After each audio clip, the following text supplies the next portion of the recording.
Несмотря на то, что избирательные участки уже закрыты, на каждом из них кипит работа. В ближайшие часы завершится подсчет голосов. Уже наверняка есть предварительные данные о том, кто победил, однако мы их еще не знаем, поэтому пока мы расскажем о том, как голосовали люди сегодня весь день.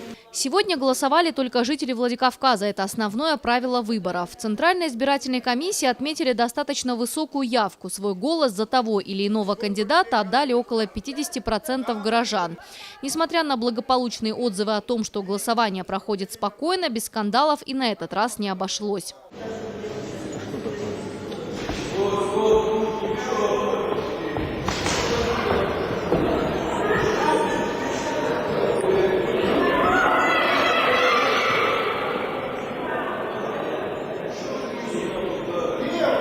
Около 11 утра на избирательном участке 264 произошла потасовка. Наблюдатели от партии «Справедливая Россия» высказали возмущение в адрес одного из голосовавших избирателей.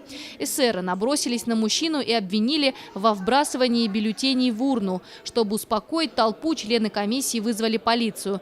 Избиратель, несмотря на это, полностью отрицал свою вину. Это надо в этой ситуации разбираться. Я моментально не могу сказать. Факт вброса тоже нужно доказать. Должна быть видеосъемка, должно быть подтверждение, там и свидетели должны быть данного факта.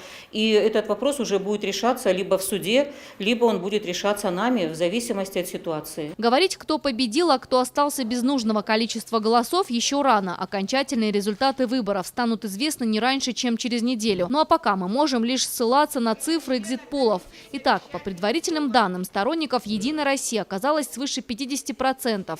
На втором месте по популярности «Патриоты России». Затем КПРФ. Дальше «Справедливая Россия», у нее 9,2%. В симпатиях к ЛДПР признались чуть больше 1% опрошенных. Остальные партии не смогли преодолеть даже 1% барьер. Елена Черенкова, Ацамаз Шипшев, Алан Гасанов, Осетия ТВ.